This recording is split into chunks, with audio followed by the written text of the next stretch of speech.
Good afternoon or good morning, depending on where you are in the world.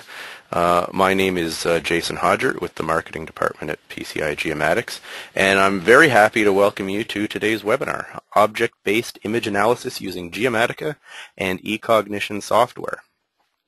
So the basis of this webinar is that very high-resolution imagery has become increasingly available at a much lower cost than ever before, and this is thanks to new satellite launches and missions happening, and a resurgence of low-cost digital airborne photography. And using this imagery that you're going to see in a software demonstration put forth by PCI using Geomatica, we're going to then take that into Ecognition to do what's called object-based image analysis. And this provides the mean where we take the pixel information from the imagery and we can transform it into useful information for a bunch of applications. So like I mentioned, this webinar, we're going to take a complete operational workflow, starting from raw aerial imagery and processing it in Geomatica and using Ecognition for image classification, and this is going to automatically derive impervious surfaces over an urban area. The urban area we have chosen today is Hamilton, Ontario, up in Canada. I myself am in Gatineau, Quebec in Canada, as is one of our presenters. So we're definitely very happy to have you here today, and we'll get to the presentation shortly. For those of you that have never been on a GoToWebinar before, I just want to mention a couple of the things about the housekeeping and how the interface works. You can see on your screen there, you have an interface that sometimes collapses to the side of the screen. You can just click that arrow up at the top to bring the interface out. I want to let you know that all your lines right now are muted during the course of the presentation. I know that many people like to watch these webinars in a boardroom with a bunch of people, or maybe you have 3 or 4 people in your office. You can feel free to talk amongst yourselves, and you won't be disturbing the presentation in any way. We will be having a dedicated question and answer session after the presentation, so if you have any questions about Geomatica or about the use of Ecognition in this, we will be having a session at the end. But by all means, we would really like you to use the questions panel whenever that question does step into your mind or pop into your mind, because if you forget it, it could be gone forever. So answer the question at any time, and we'll save it for the end, and we'll ask it for the benefit of everybody on the line. Lastly, before I continue, I just want to make sure if you can read the words on this slide but can't hear my voice or I'm not very clear, please let me know in the questions window. If you need me to speak more slowly, or maybe stop yelling. I don't know if I'm being too loud or too quiet, or if there's an issue with the internet connection. Let me know, and we'll try our best to take care of that as soon as possible. So our presenters today, it's not going to be me giving the presentation, which is good news for everybody out there. Today we have 2 presenters. We have Mr. Kevin Jones with PCI Geomatics. He's up in Gatineau, Canada with me. Kevin is the Director of Marketing based here in Canada. He has a Bachelor of Arts from Carleton University and a professional and a project management certification from Project Management Institute. Kevin's worked in the geospatial industry for over 20 years and has been involved in the design and delivery of tools and satellite imagery derived information products for application in defense, public safety, agriculture, forestry, and natural resources sectors. Our special guest today is Mr. Aaron Smith.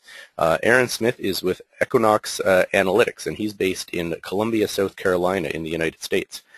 Equinox is a company that specializes in implementing object-based image analysis using Trimble Ecognition software. Aaron is the president and founder of Equinox, and he holds a Bachelor of Science in Geography and a Master's in Environmental Science with 12 years of remote sensing experience. Aaron is an independent Ecognition expert, what they call a black belt with Ecognition. And Ecognition black belts are recognized by Trimble for providing a high level of Ecognition implementation and training. And Aaron also volunteers as a member of the beta test group for Trimble software. Aaron has experience working in a wide range of mapping projects, including wetlands, forest resources, wildland fire land cover, urban tree cover, and urban impervious surfaces, which is excellent because that's what we're going to be covering today. I have one last thing I want to run by everybody before we get to our demonstration, and that is a poll. One of the things that we like to do here during our webinars is to ask little things about yourself, and this helps us not only learn more about our viewers, but helps us do better webinars going forward to make sure that we're speaking the right things to the right audience. So right off the bat, we have a pretty full crowd here, so I'm definitely interested in knowing what your experience with Geomatica or Ecognition software happens to be. You might use one but not the other. You might use both. You might use neither. And I'm going to give a few moments to let people answer that poll. At the same time, I'm going to ask, I see Mr. Bell, you have your hand up. Is there a reason you have your hand up? Do you have a question? If so, you can enter it into the questions panel, and we'd love to. Oh, there's your question. Perfect. No, just sometimes that button does get pressed from time to time. Thank you, Mr. Bell.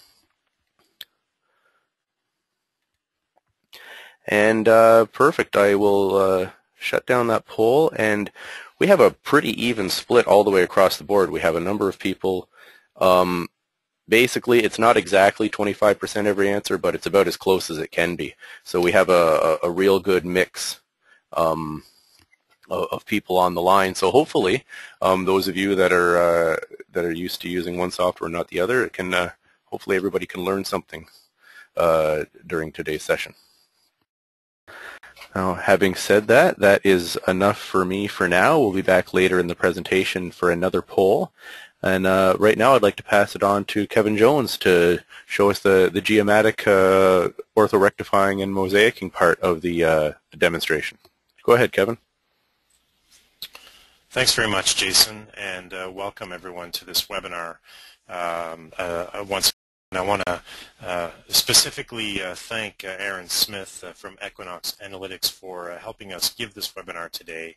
I really hope that you will enjoy his demonstration, having seen him put together this data set and the analysis that's been done, and having had some experience with Ecognition in the past. I can certainly attest to the fact that Aaron's expertise is extremely well regarded, and so I look forward to that part of the demonstration, as do you, I'm sure. So before we go there, one of the things that I want to show is how Geomatica can be used together with Ecognition and to perform some very important tasks in terms of image pre-processing. And for today's webinar, actually, just to clarify a little bit why it is that PCI is presenting Ecognition. As some of you may know, PCI Geomatics has had a long-standing relationship with the company that initially developed Ecognition, which is called Definiens, and Definiens actually sold the rights to the Ecognition software to Trimble a few years ago, and so PCI continues to have distribution of Ecognition within Canada. And if you wish to have more information on Ecognition, the owners of the software and the developers of the software reside within Trimble. And everything related to Ecognition can be accessed through this very simple URL, which is www.ecognition.com. One more additional note to cover off before we get going with the actual Geomatica portion is to say thank you formally to our data provider, First Base Solutions. First Base Solutions is a Canadian company. They are based in the Toronto area, and they are one of the leading companies in the world, really, that collects high-resolution imagery using UltraCam, which is the type of data that we'll be using. And you've no doubt seen a lot of the imagery that they've collected and corrected on platforms such as Google. where a lot of the base map that is contained on those platforms is actually collected, processed, and distributed to Google via First Base Solutions. I encourage you to visit their website at firstbasesolutions.com, where you can get geospatial data on demand, or you can download it for use locally on your system. The imagery that we're working with is actually multi-temporal imagery, and we have two data sets that overlap perfectly over a portion of downtown Hamilton.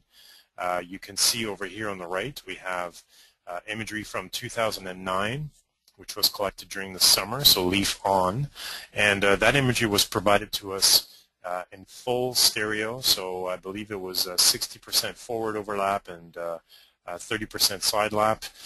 And we also have a data set from 2012, which is twice as high in terms of the resolution. This is data that was collected in a different season, so in the fall.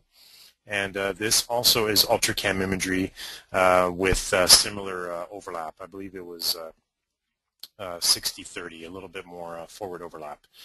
So those are great data sets that we're working with, and key thing that we need to do before Aaron can do his analysis in Ecognition is we need to correct all of this imagery and produce what you see here on the screen, which are seamless orthomosaics. So the way we're going to do that is through the use of Geomatica. Geomatica is our very powerful image processing tool. It is a tool that supports multiple different types of sensors for not only performing data correction but also doing advanced analysis. Geomatica is very powerful in terms of creating automated workflows specifically for orthomosaic workflows. It is very good for automatic ground control collection, cut line selection, automated color balancing methods, and automated mosaicing of large amounts of imagery into a single mosaic. And in addition to the image pre-processing, Geomatica is used by customers around the world for many different application areas. We'll focus on the image pre-processing here for today. So Geomatica, as I mentioned, is best in class, a very powerful tool for automated and also, very importantly, highly accurate orthomosaic production. Before we do any type of analysis in Ecognition, we need to ensure that the data that's going in is geometrically accurate and is also radiometrically accurate, so that when we're calculating statistics, you'll see in Aaron's demonstrations that he's perhaps performing some ratio analysis or looking at different statistical analyses to try to pull information out of the imagery in an automated manner. And so the data that is processed and goes into that obviously needs to be corrected beforehand. And in terms of orthomosaicing and atmospheric corrections, these are the key processing steps that I will highlight in my portion of the presentation today. So atmospheric correction, really quickly, is the goal is to basically eliminate the atmospheric and terrain effects and retrieve the actual surface physical parameters on the ground. So the reflectance of the different features on the ground, what's visible on the ground, and in other cases as well, we can actually extract the temperature off the different features on the ground if the right bands are there and so on. This is really important when we're maybe bringing together multiple sources of imagery. They could be same sensor but at different times, so multi-temporal. It could be that we're mixing different sensors together. And really, if we want to compare and analyze that imagery, we need to remove as much as possible some of the processing artifacts that may be introduced through the processing, and the way that we can do that is through atmospheric correction. So I'll be showing a quick demonstration of that. The second thing that we want to accurately perform before we go into Ecognition is to produce an orthomosaic data set.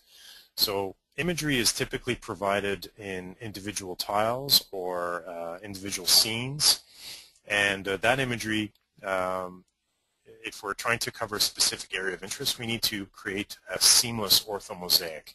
So our software, Geomatica, is capable of producing everything from start to finish. So you can see on the left we have some imagery. We've purposefully left off satellite or aerial imagery. Really, we can take both types of imagery in.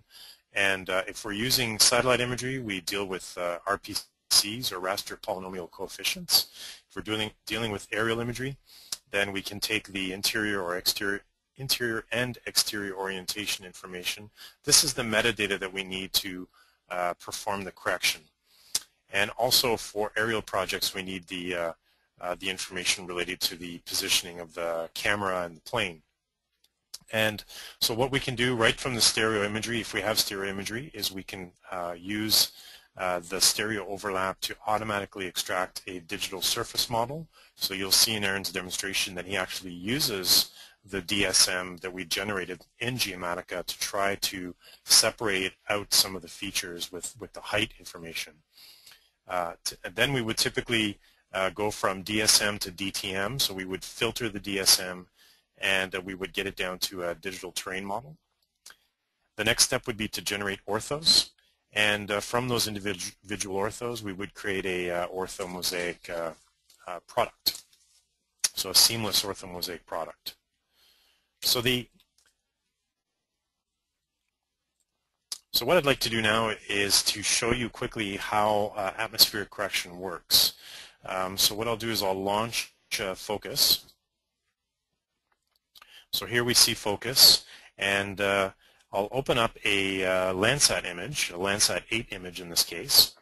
And a Landsat 8 image can be loaded very easily in Geomatica. So here I'm loading the metadata file. And I'll go ahead and pick the multispectral band for that image. And you can see that this imagery has some clouds. It's got some haze in it.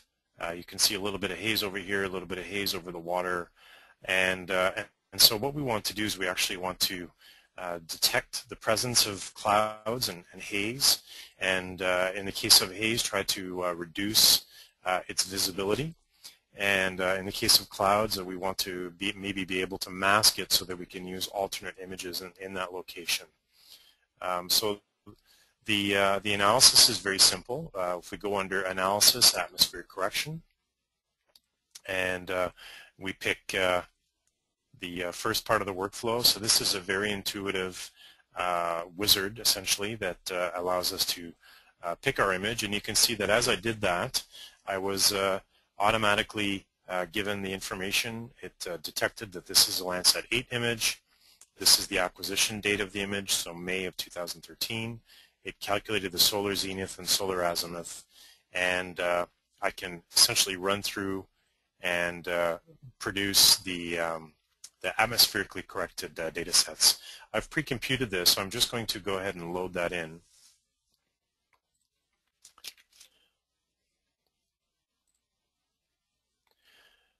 So here is here's the imagery that's been corrected to remove the haze. And if I load up some of these layers, you'll see here we have our haze mask, we have our cloud mask, and we also have a water mask. So different layers are automatically calculated based on the information available within the different bands. And this would be the process that we would use for multiple data sets where we wanted to look at removing the atmospheric effects and getting down to the surface reflectance on the ground. And I'll just quickly show you another example of that, where we have a very dramatic difference between two images. So if I show you this imagery, this is a higher resolution image and something very similar to what we're going to be working with in the presentation with Aaron. So here's an imagery that has haze, and here's an image that has actually been corrected to detect and remove the haze automatically using the haze removal algorithm. So that's essentially the the process for haze removal and atmospheric correction. Very important step for making sure that when we bring this data into Ecognition, the actual spectral values that are going to be used in the analysis are have had the atmospheric effects removed from it.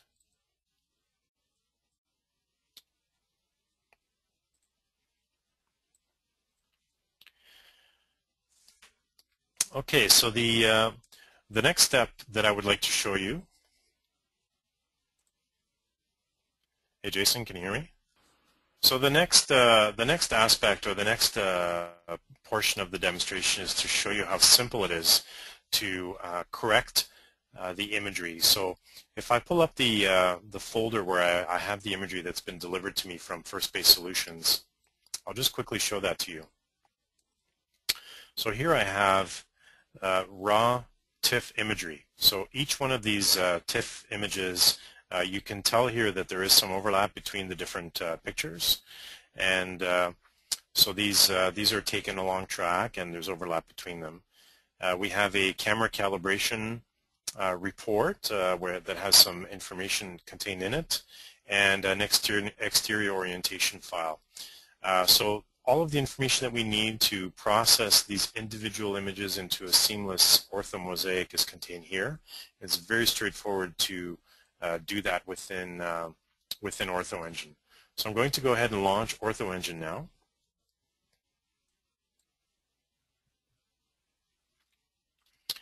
And the first thing I'll do is I will create a new project. I'm going to create an aerial photography project, use digital video, and then I'll specify the exterior orientation as user input. Now I happen to know that this data set is in UTM projection, and they're using NAD83. This is all available in this PDF document that it was delivered with the data. It's very typical to have some metadata associated with the collection delivered to you. And so I've picked the projection. The UTM zone is 17, and then the northern hemisphere. The pixel spacing is 15 centimeters, as I indicated earlier, so I'll accept that. The next step is to enter some basic information about the actual camera. So I'm going to load the camera calibration report, which gives me this information. So the focal length is located here. It's 105.2 millimeters. This is the principal point of focus offsets. So the only difference really is this small parameter that I need to change in the Y direction. So that's 0.27. And this is the size of the sensor. So the sensor width is located here, so 103.5. And then the height is 67.5 as per the calibration report. So I'll go ahead and click OK. So that's it for that step. The next step would be to load the images. So I'll go ahead and specify the location of the images. So if I go to my drive where I have this imagery, so I'll just multi-click or Control-Shift-click on all of these images. So it tells me that there's 6 images. And that's it. So those images are loaded in. And the next step would be to import the exterior orientation information. So if I go back to my same folder, so here I am in my folder, there's my exterior orientation file. You can see that all loaded in automatically. So I've got the X, Y, and Z, as well as the omega phi kappa values that are automatically associated with the picture IDs. And I can import that. And that's essentially it. So just in a few short clicks, I've set up everything that I need to do. And from there, producing the orthos is very straightforward. So the next step would be to go under 3D operations, and I would set up create the epipolar images. So I would essentially just add all of these epipolars to the project, generate the pairs. I'm just going to skip that step because I've already done it. And then I would extract the DEM automatically from stereo. So the images are using the epipolar pairs. essentially the software will automatically create a digital surface model. Once we have that digital surface model, we can load it into Focus to perform DSM to DTM conversion on the fly. So I really quickly want to show you that. This is an exciting new capability that we're adding into our software. And really the purpose here is to make it easy for us to convert the DSM to DTM and get some real-time feedback as to the quality that that's going to give us. So I'm just going to load a sample data set here. So I have a sample data set here where the DSM has been calculated. So I've got the DSM, and I also have the image channels underneath. And what I want to do is I want to actually interactively show how the resulting filtering of the DSM is going to look like on the ortho images. So the way I'll do that is I'll enter into my DM editing panel. So this is the DM editing panel here, and if I zoom in at 1-to-1 over some of these areas, I'll just pick an area where I can quickly perform an edit and show you the effects. So here you can see that the ortho imagery that's produced is distorted, and that's because the DSM is what's being used to produce this ortho photography at the moment. So what I'll do is I'll create a 1-to-1 window over this location. It's going to automatically create orthos on the fly using the available elevation information underneath. And based on that, it will mosaic those pieces of orthos that I'm working with at the moment. So if I zoom in at 1-to-1 here, you can see that I've got those distortions, so pretty awful looking imagery here at this point, but that's okay because we can fix it very easily. So what I'll do is I will create a new vector segment, and then I can interactively select a polygon. I'm making a very small one here because I just want to show you over this particular location. It looks like this is a pretty large building. I have a series of filters that are available. So I'll change it from 100 to 300. And I'll apply that filter. And looks like that maybe wasn't big enough, so I'll make it a little bit bigger.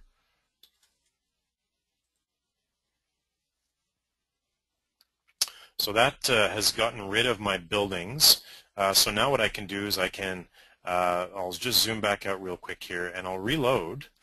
And what it will do now is it will actually use the corrected DSM. So I've removed the surface elevation, get it down to a DTM, and it's going to give me a preview of what the ortho is going to look like. So you can see that my building distortions are gone, and I do have some lean, but that's completely normal because these images are taken. They're not true ortho images. They're taken at a slightly angled view, and everything on the ground is nice and stable. The only thing that's moving is features that are elevated. So this is the quick and simple way to go from DSM to DTM. I've chosen to do it over only a small portion here, but we can essentially run this filter across the entire image all at once. But this live editing technique that we have introduced into our software really gives you the advantage of doing QA, QC in the middle of the actual production step. So I won't show you the complete process here, but what I do want to do before I hand back over to Aaron is I want to show you the results of the data sets that were processed in Geomatica and hand it over to Aaron. So I'm going to load the 2009 imagery. So here's the mosaic that was created from the 2009 imagery. So I'll just zoom out to the full extent of that data set. And I will also load the 2012 imagery. So here's the same exact extents from 2012. So we have two perfectly overlapping data sets, and what I want to show you here is just the accuracy that can be achieved using our software. So I'm just flickering here between the two different data sets, and you can see that features on the ground are very, very stable. The resolution obviously is a little bit different, twice as good with the 2012 imagery. You can see where my cursor is there. We have very, very good co-registration between the two data sets. And that's really important for performing analysis. As you'll see in Aaron's demonstration, he's going to be looking at differences in DSM, surface features, and also differences in vegetation. He's going to be leveraging the fact that we have a leaf-on and a leaf-off data set to look at differences in the vegetation. Some of the other layers that we provided to Aaron is the DSM. So here's the DSM layer, and you can see the quality of information that could be derived. In this case, this is a 45 centimeter DSM that is collected from the imagery, and really is quite a detailed layer that can be used for enhancing the feature extraction even further.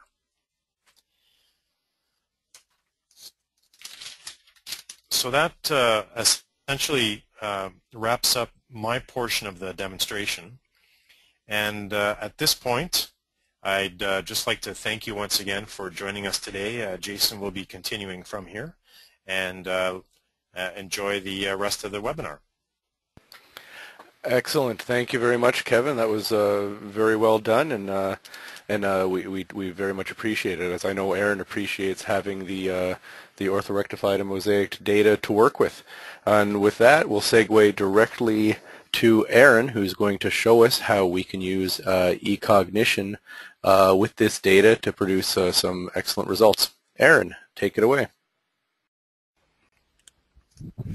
Okay, that sounds good. Thank you, Jason. I'm Aaron Smith, and I'm very happy to be here talking to you all today.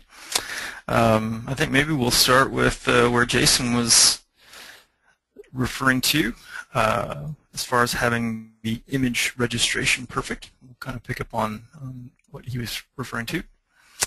This is the Hamilton imagery that PCI and their colleagues have provided for this exercise. We'll start just by looking at the end result. This is the urban impervious surface feature extraction. This is our goal. And I'll talk a little bit about Ecognition software and a little bit about how we get to this point. But this is the summer imagery, or excuse me, the spring leaf-off imagery. On this side, we have, give me just a second here.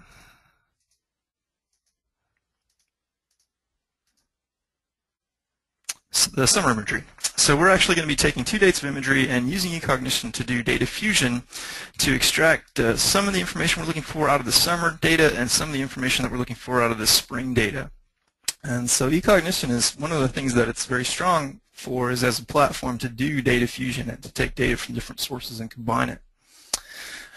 So we'll get back to this in a second. I just wanted to show you that the results of the Geomatica side of this set us up to do feature extraction. What we have is very good registration between our summer image mosaic and our winter, our fall image mosaic. The other thing that they've done for me is they've used Geomatica to create a digital surface model and a digital terrain model. And for urban feature extraction, knowing the height of features, or the difference between the DTM and the DSM, is critical for separating out features like rooftop materials from street-level materials like paving materials. So we couldn't do what we're doing with feature extraction without really good preparatory work, which is Geomatica is an excellent platform for doing that. And a lot of the things that they'll do in Geomatica, like DSM, DTM extraction, aren't available in Ecognition. So the two pieces of software work together in a complementary fashion. A little bit about Ecognition. What you're seeing on your screen right now is the Ecognition interface. I will refer to the process of writing a rule set. What we're trying to do is write a program that interprets what we're seeing in the image and assigns categories to various spots in the image that represent features that we're interested in. And the way this works is called object-based image analysis. And with very high resolution imagery, it's important because objects give us context. Let me show you a little bit. Objects are basically groups of pixels. Here are some image objects. And it's spectrally similar pixels, and you create objects at different Unmuted. depending on what you're trying to accomplish in your feature extraction process. But what we're also creating is what we call a hierarchy, where you have small objects that are nested inside large objects. So this is actually image objects that are 1 pixel apiece. And that image object, you could consider it as a piece of vector information with a series of attributes. Those attributes are listed in what we call image object information. So every single square on this screen is a small vector, and inside that vector are the digital terrain model, the digital surface model. The difference between the two is calculated by height. And for every object that we create, we get all of this information. So instead of just a single pixel where you have red, green, and blue, you now have a polygon that has a huge number of descriptive attributes. This huge number of descriptive attributes is the way we get at doing classification. What we're trying to do is find the descriptive attributes that define the features that we're looking for. What we want to do is write a rule set, which is essentially a script or a program, and Ecognition will execute a series of instructions in sequence. And what we want to do is set up a sequence of events that gets us from raw data to the final product that we're interested in. Now, for today's demonstration, this process takes about 10 minutes to run on this 3,000 by 3,000 pixel tile. There's about 60 of these tiles in the mosaic area that was provided to us. And so we're going to just focus on one tile to save some time and make the process go more efficiently. When it comes time to stitch together tiles, there's a module in Ecognition, an add-on software component called Ecognition Server that will take many tiles and stitch them together into the final results. We'll show you a little bit about that. And I guess we'll start with just a basic classification step. What I've done is I've executed this rule set, which is just a series of instructions that gets us to a stage where we can take some image objects and assign a characteristic to them that we're interested in using for feature extraction. So I'll just step through the beginning of the rule set just to give you a sense of how it works. There's some basic sort of cleanup steps, and the first series of steps in the rule set is actually calculating pixel-sized or raster versions of temporary image layers that we need to do future classification work. And let me just show you some of these. For example, we want to take the two DSM DTM layers that were produced by Geomatica and make a difference between the two of them, indicating the height of a particular image object. So this is our height layer that we've created, a derived layer. Other layers that we work with, Ecognition can bring in GIS data.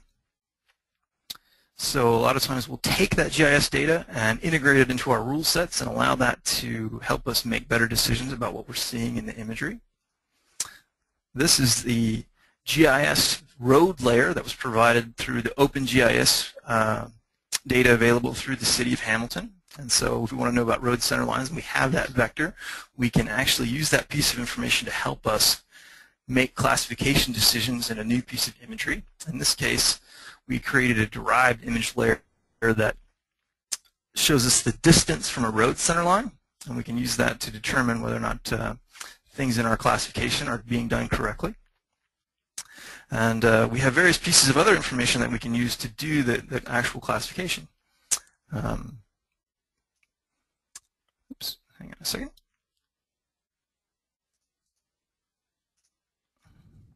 This is a textural calculation.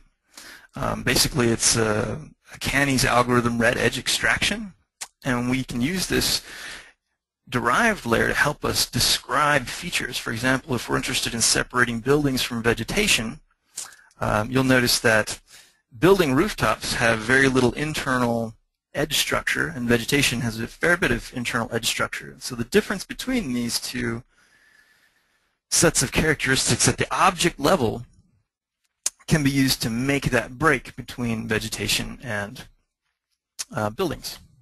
And so this is just the interface. We want to kind of go through that, and we establish classes. We can either extract classes from our GIS data, or we can build classes as we need them to do this process, to do image class, or to do the feature extraction. We'll go back out to our standard view here, and we have a set of objects that are nested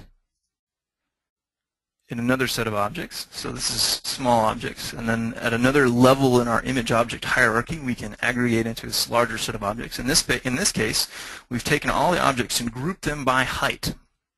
And so now that they're grouped by height, we can classify them by height. So what I've done is I've written an Ecognition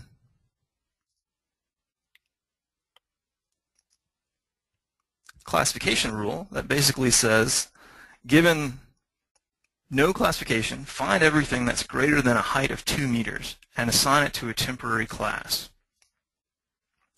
And through the creation and refinement of these temporary classes, we can start to get to the information that we were looking for at the end point.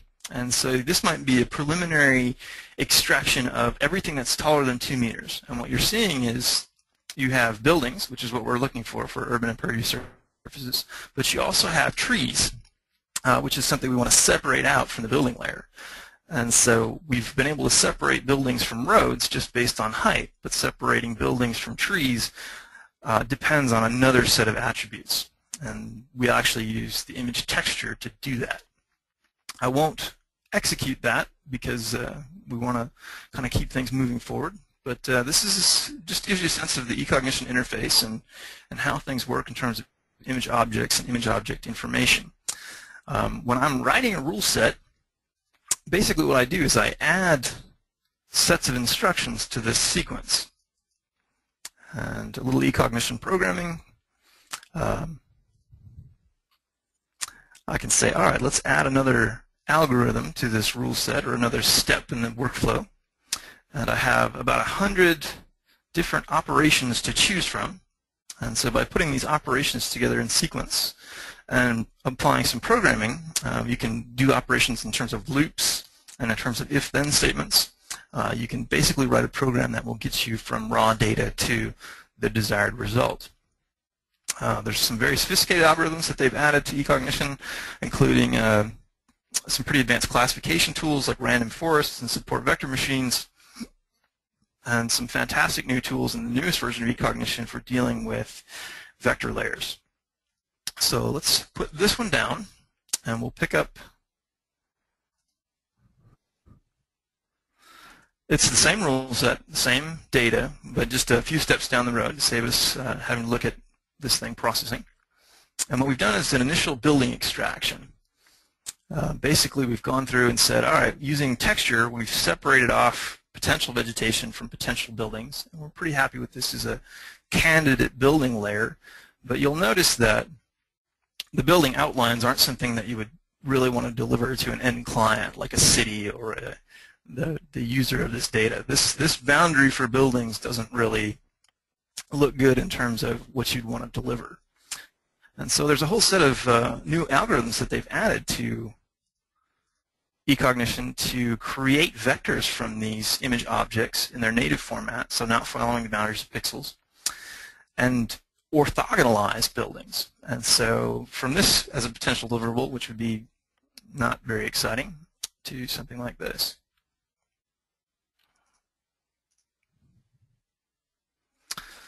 And the goal of this process is to make our workflow as efficient as possible. Not necessarily to have perfect automation, but we want automation that performs well 75 or 85% of the time. And so eventually you'll want to have somebody go through and QC this, because there will be errors in the automation. You might want to correct the shape of this building. But if most of the buildings have been extracted correctly, the amount of time and money that you have to spend to generate the final product goes down. So there's some use cases for automated image analysis, and we'll kind of talk about that as we wrap up with this demonstration.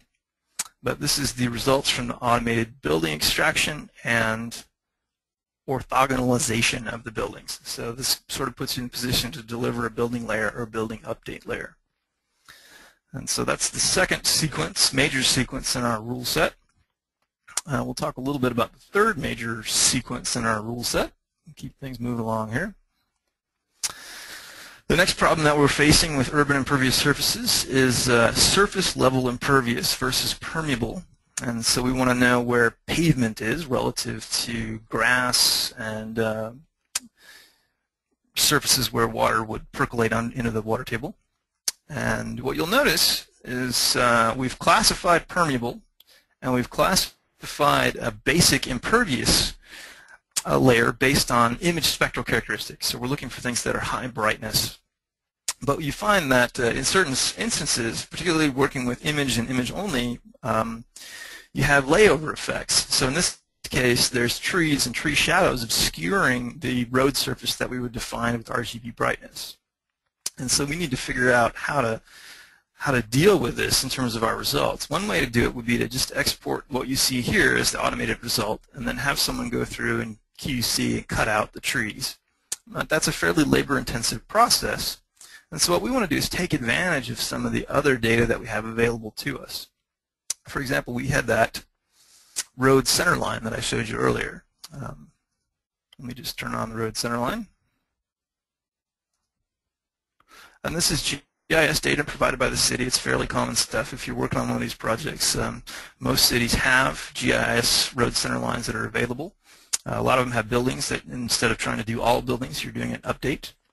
But because Ecognition is a great data fusion framework, we can take advantage of this and use it to help us classify the imagery. And so in this case, I want to know what's going on under this tree shadow. And I know I have a road center line under that tree shadow, so I want to infer where the road is relative to that tree shadow.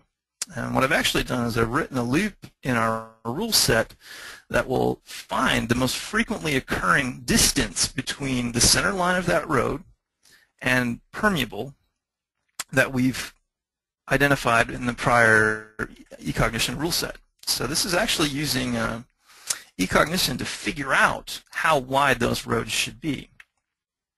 And it's variable depending on, there's an attribute called road type. So different road types can be modeled to have different widths, and if we don't know that width, we can extract that width that we need from the imagery itself. And this is what we've done. And basically what we've said is find the most frequently occurring distance between the center line and the permeable data in areas where you're not touching permeable, because the most frequently occurring value in here might actually be 0, and we want to ignore those. And so using this sort of context-based rule set, we can model out where we expect to find roads. And so what we end up with is, this is where we started, and this is where we've ended up. And this all happens internally. It reads from the image those widths, compares it to the GIS data, and then changes the classification and shape of the image objects. So here's our improved road layer. We've actually done the same thing with railroad beds, and right now it's partially done. I didn't want to execute the whole thing. Different road types in the GIS layer get different widths based on their estimation. So the width of the highway is different from the widths of these secondary roads, which is different from the observed width of this temporary road. And if we were finding that those widths were too generic, we could actually have it calculate and run this loop on specific road segments rather than road types. So we have a lot of flexibility in how we program this. A lot of what happens is we have to learn about the data we're given, react to that data we're given, and then build an automation procedure that will help us to make the best use of that. And so it takes a little bit of time up front to understand your data and to write this rule set. But then the bigger the project, the more this scales out. You can imagine what it would be like to try and draw all these features. You might be able to, on the first try, draw everything quicker than you would be able to write a rule set. But I have this rule set for future projects. So similar projects with similar data, I can dip back into this set of code that I've written and assemble this kind of analysis much more quickly in the future. And so what you're actually doing is creating a stock of code rather than a stock of experience in photo interpreters who sometimes tend to come and go in an organization, and you lose that knowledge and speed in generating the final results. So that's one reason why you might want to invest in a code-based approach versus just a manual-based approach, as you have the ability to archive some of this knowledge and use it in future projects. So we'll step out of road extraction, and we'll take a little bit of a look at the final results here.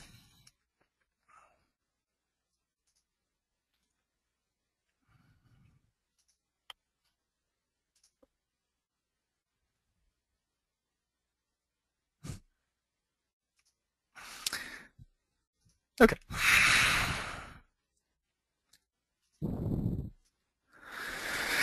Now I've gone through and I've spent probably half an hour doing some manual editing to this. What you want is you want automation to do as much work as possible, but you don't want to spend more money investing in writing good code than you would spend producing the results otherwise. And so the idea is to come up with, to find the low-hanging fruit in your image processing workflow. Find the things that your photo interpreters spend the most time digitizing or are the most bored with messing with. You know, if you have people that are digitizing water boundaries, and it's fairly easy to extract water boundaries, by doing that in an automated way, you can free them up to do things that are more complicated. For example, you know, complex buildings. You know, we have success in our rule set in extracting and orthogonalizing rectangular buildings, but then we have other situations where we have complex features that would go, you know, would be flagged for a QC process.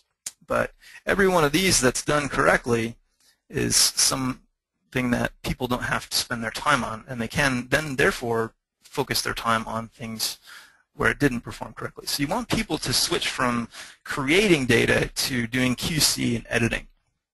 And over the course of large projects, that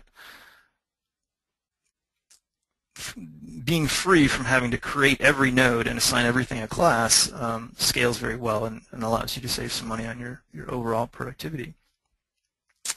So this is the final results. I'm going to switch over to some slides really quick and just talk about sort of the use case for some of this technology. Let's see. Okay. I do a lot of work consulting with folks, trying to determine whether or not it makes sense to apply Ecognition in a particular workflow or for a particular project. A lot of that has to do with what we're trying to get out of the data, how big is the extent, what is the quality of the data that we're bringing into Ecognition. You know, I love to help folks do work with urban feature extraction, but it works best when you have really high resolution data. So if you had coarse data and no height information, having a powerful image processing sort of system like Ecognition doesn't necessarily absolve you of the need to have input data that would support the effort that you're trying to make. So for example, if you're trying to do vegetation definition, it's very, very useful for you to have near-infrared imagery or color infrared imagery, just because the vegetation is very apparent in that spectral range. And so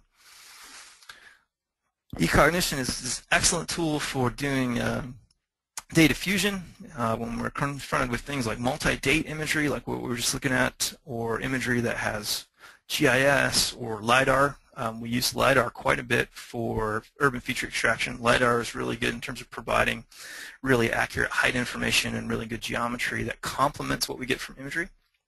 And so we can actually pull point clouds in Ecognition now and combine it with the image. Let's see. I'm not going to read all my slides. We'll just talk about a use case here. Some of the work that I work on fairly frequently is wetland mapping. And so we actually do updates of the United States National Wetland Inventory. And what that is a vector-based delineation of wetlands. This happens to be in Minnesota where we're doing an update. And what we want to do is draw the boundaries of wetlands and assign a class or code to them describing what the wetland characteristics are. And what we found was that our photo interpreters were spending about 75% of their time drawing boundaries and about 25% of their time trying to make a determination about what wetland types were. And so we leveraged Ecognition to extract the boundaries and pre-label certain features. So for example, we do a segmentation, we deliver it to our photo interpreters. This is something that's been pre-classified as open water. We use this framework of image objects to do data fusion. So the stuff that's highlighted in purple has actually been identified as wooded wetlands using pulsar satellite radar. The difference between light blue and dark blue in this particular wetland is based on sonar bathymetry data that we were able to bring into Ecognition. The difference between woodland or forested areas and non-forested areas was defined by LiDAR and by vegetation texture. And so we take 5 or 6 different data layers and we distill it down into a single shapefile that has these attributes. And that's easier for our photo interpreters to spend their time editing a shapefile rather than digitizing features. And again, this depends on the scale of the project. The bigger the project, the less time you want to spend repetitively digitizing things. For example, we sat down and just did a single wetland where we did the boundary delineation using Ecognition and assigned a class using our photo interpreters. And that took about 6 seconds for this wetland, as opposed to another photo interpreter who did it by drawing the boundary and then assigning the class, and they spent about 71 seconds on the wetland. Now that your actual mileage may vary depending on your interpreters and depending on how you're generating line work, but as you can imagine, in a place like Minnesota, the land of 10,000 lakes in the United States, when you're drawing every single wetland, the boundary of every single wetland, the more you can automate, the more efficient and less expensive your workflow becomes. This is another use case, urban tree canopy mapping. This is in San Jose, California. We were provided, Trimble Navigation provided an excellent data set and connected us with some folks at San Jose State University who are doing a urban agriculture project, and they wanted to know about the tree canopy in the city. And so we wrote a rule set that separated out tall vegetation, tree canopy, from buildings. We had a pre-existing building layer from their GIS department, so that really helped us in doing our rule set. But we were able to pluck out the tall vegetation and separate it from the low vegetation and deliver a fairly accurate canopy map. Now this data was 15 centimeter resolution ortho imagery with LiDAR behind it, so we had really excellent height information and really excellent textural information, and so there's very little editing that needs to be done to provide the final product. Like in this case, you might have your photo interpreters go through and just clean up things like the edges of these buildings that was misclassified as vegetation, but for the most part, about 85 to 90% of the work in this particular subtile has been done in a fully automated way. Ecognition server, which is what we use to run big projects. This is the Ecognition server window. Basically for Hamilton, we just ran each tile one at a time, and then at the end of the project, we stitched them together. And so what we want to do is have these data sets built overnight, and then have people do QC on them the next day, and then we'll use that QC feedback process to improve our rule sets. Let's see.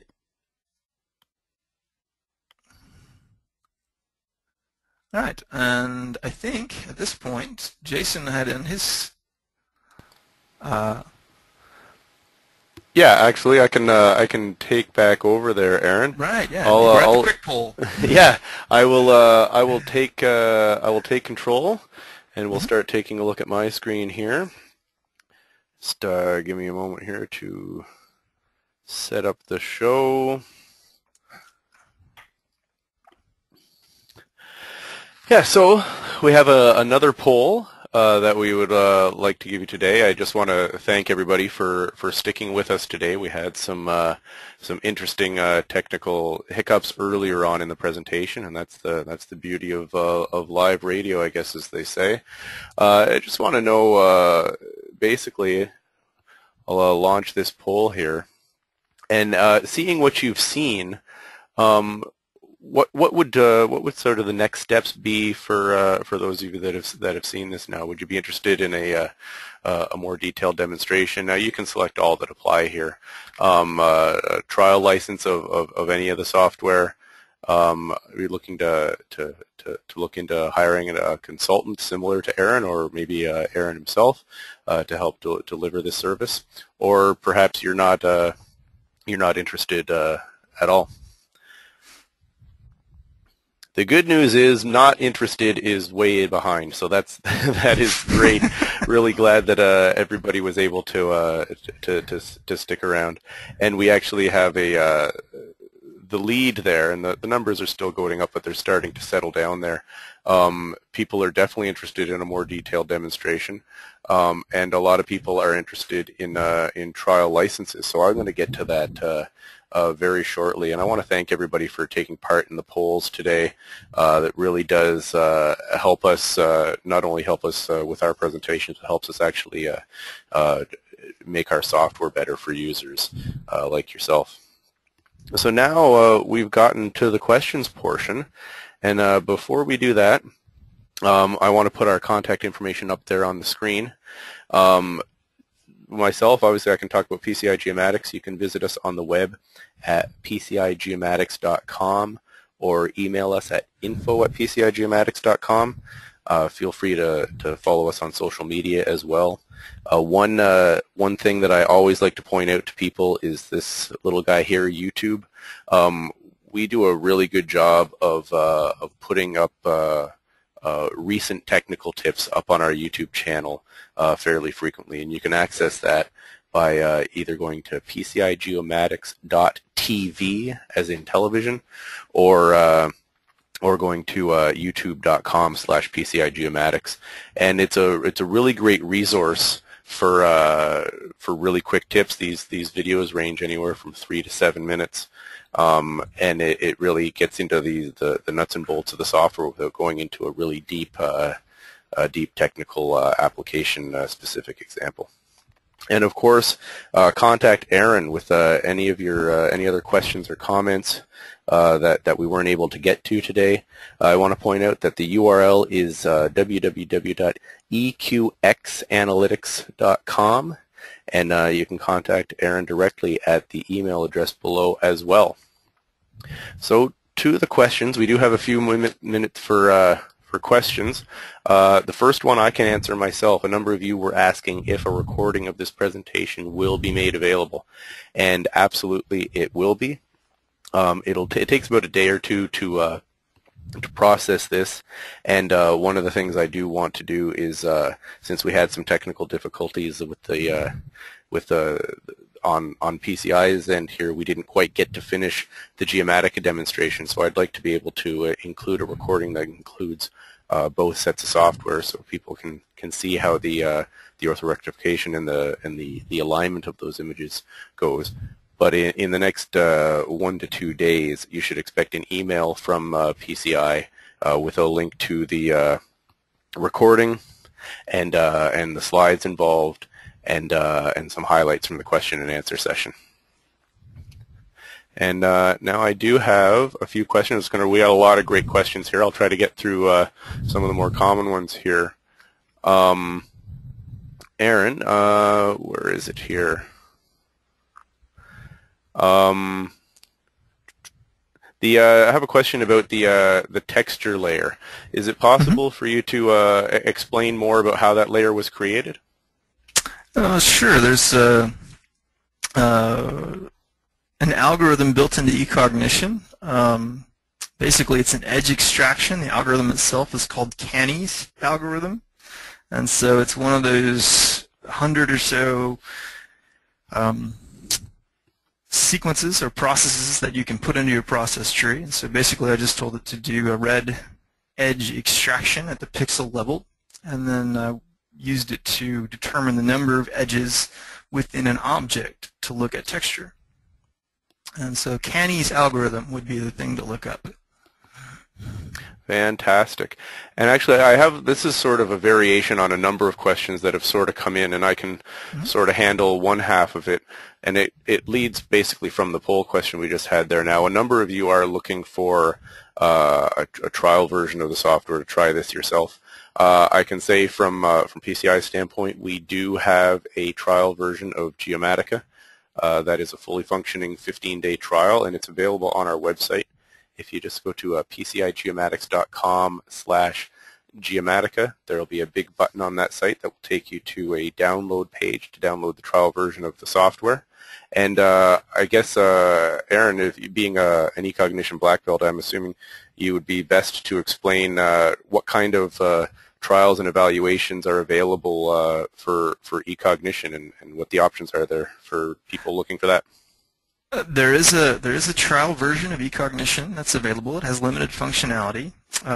You can access it through Trimble's website. If you just Google Trimble and Ecognition, you'll find their homepage, and you can request a trial version of the software.